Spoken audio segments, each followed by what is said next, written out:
Dishy and Spinny Sparkle Part 2.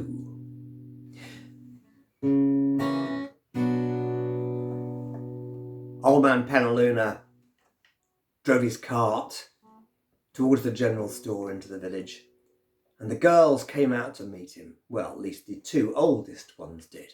"Have you got my dress, Dad? Have you got my jewellery?" "Yes, I have," he said.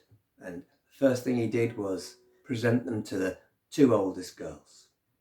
Well, Patsy came out, and the first thing she did was to give her dad a hug.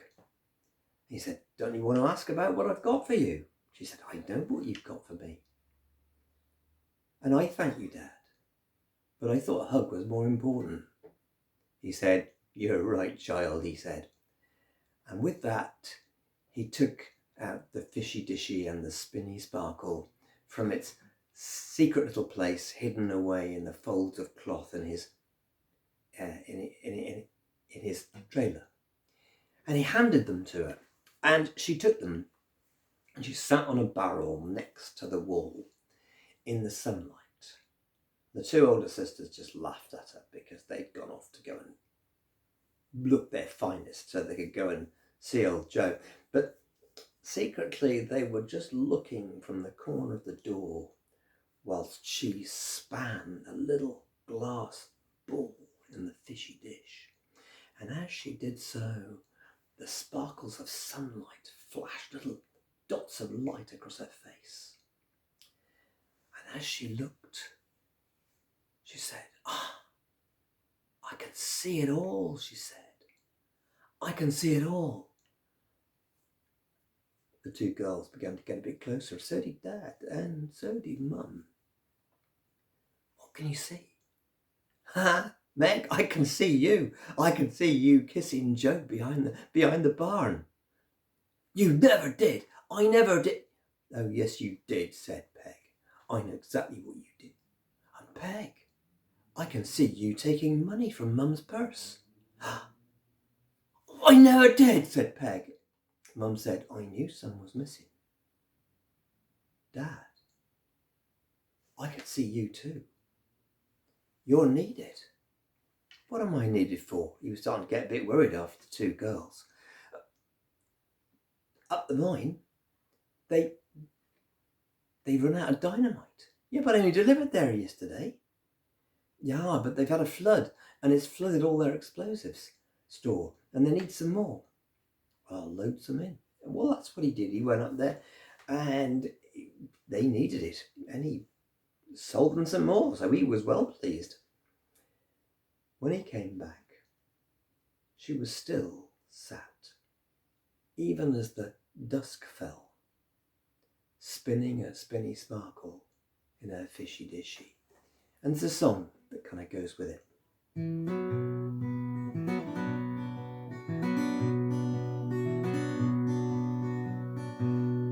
Well, the sparkle, it spins in the dish as it spins, and it brings the whole world to me.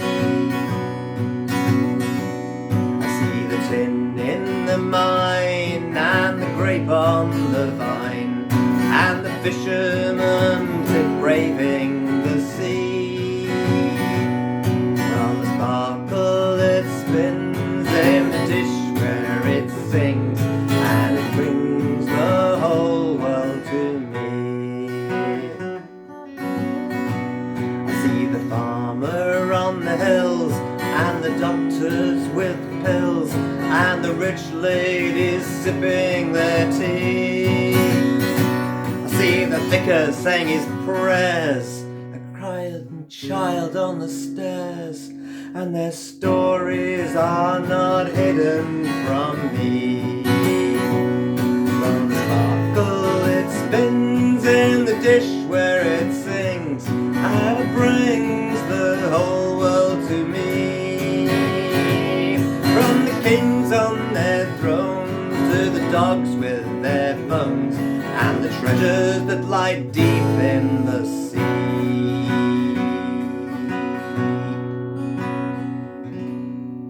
And of course, she didn't sing it with my voice. She sang it with a very sweet, high voice.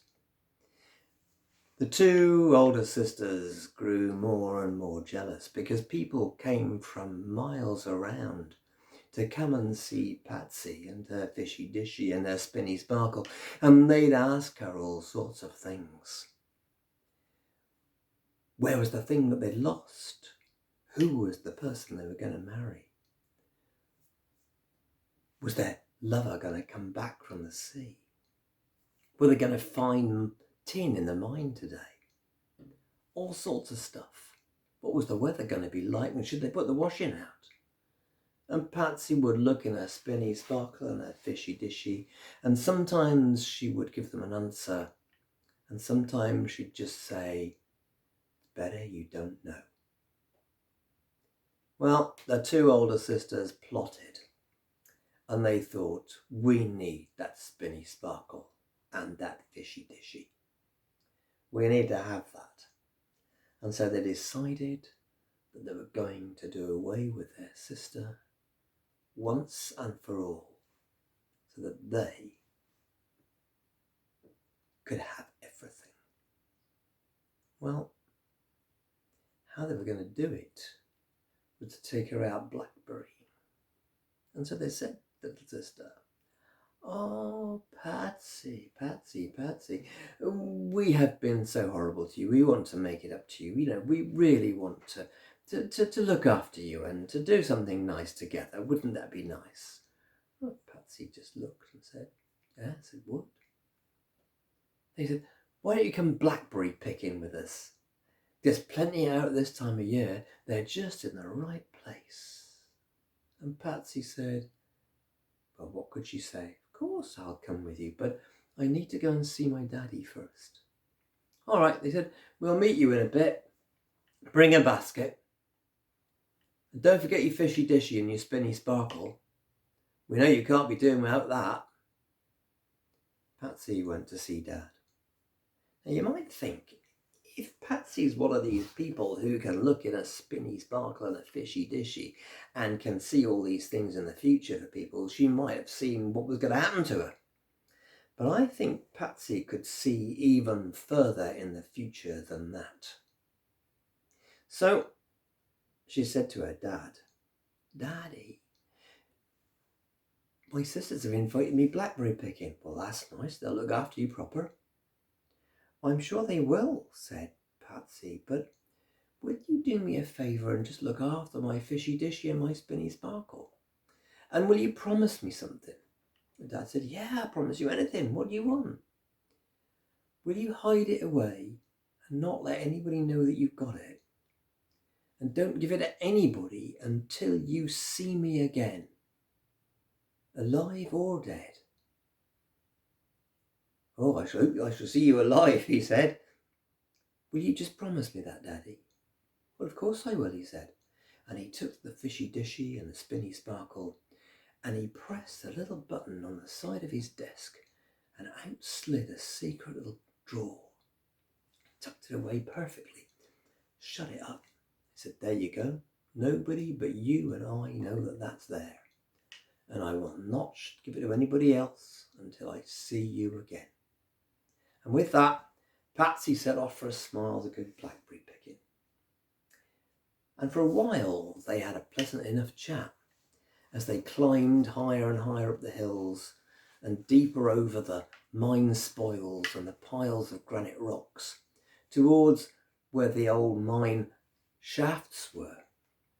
Now I think the two girls had got a plan to actually shove her down a shaft, but something else happened. "Oh, look at that," said Meg. "There's a lovely pile of blackberries there. Just reach up for those, Patsy." Patsy was reaching up, trying to grab hold of these. They're just out of reach. Have you ever tried blackberry picking? It's just always the best ones are just over that pile of stuff on the floor, or they're over that ditch, or they're through those really prickly branches. And she was reaching forward. Peg took her chance, picked up a large rock and cracked in the back of her head.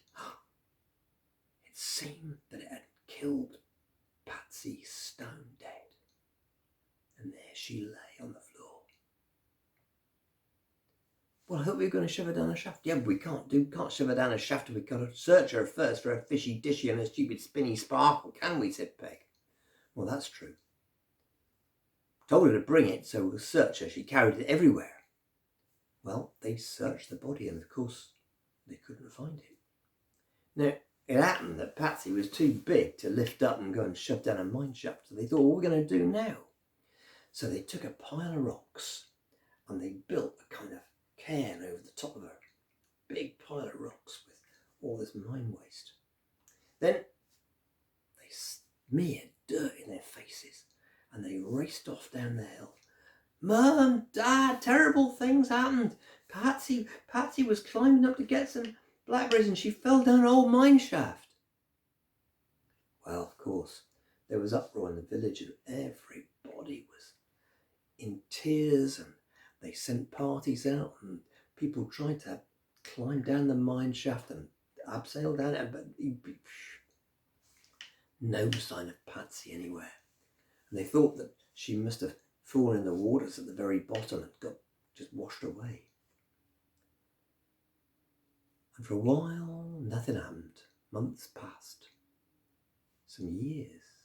Well, not quite years, but certainly a couple of years passed. And the mines began to close, and sadness came to the area. And the general store became dilapidated. And the miners started to move away. They started to go anywhere in the world where they could find some hard rock mining. South Africa, South America, Australia, anywhere they could go to. And the next bit of the story will be about that.